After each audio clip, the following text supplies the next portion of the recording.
Mochi, guys. Let's put Mochi here. Anong oras Yummy na? Kimi. Kala 10 na. Walang butter. Makinig ka muna sa rabbit. Sabi ko kayo. Ilagay mo muna to. It's 10. Kasi Meron pa yan sa mga mainit na 7-Eleven. yung ano. 7-Eleven butter. Oh, ito muna. Ay, 7-Eleven. Oo, Si open pumunta na ka. muna to. Kasi Ilagay mo. mainit Ako na. Nilagay mo. Sino ba opera mo, te? Hindi, kailangan kong ano, para Kulang yung malinis. cheese. Ako na. More pa? Ako na. Cut more pa. Idiretso mo na dyan. Bili na muna ako. Ako na. Ako na. Sige, ikaw na. Bili ka na. Ay, rekta na. Dekta mo na ito. Abang mo nga yan. Alin? Si Mochi? Bigyan natin Catherine. Guys, magpadala kayo ng butter, guys. Kailangan na. Guys, sino may butter? DM me. DM. Yung malapit lang. Taga-Caloocan. Ulit? Mochi? Mochi, baby.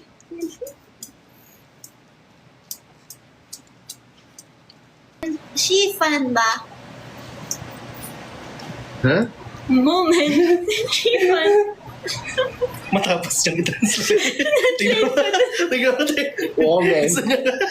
Gusto niya i-share. Woman.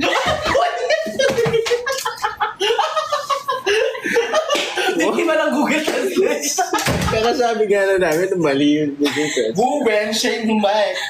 Moment. She fan ba? Ba. Ba. Ba.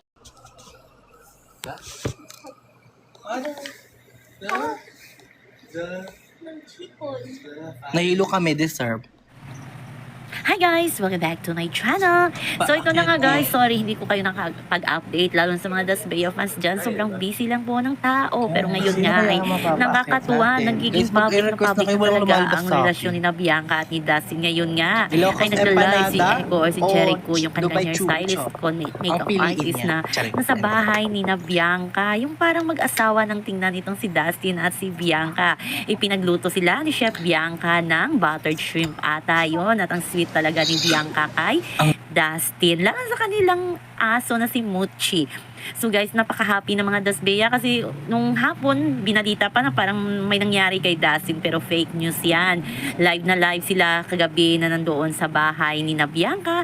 Midnight dinner siguro yan at pinagluto sila ni Bianca. Parang ulirang asawa si Bianca kay Dustin. Third wheel naman itong si Echo. Basta ang saya lang ng kanilang live kagabi at masayang masaya lalo na ang mga Dasbea fans. So yan lang po guys ang ating update.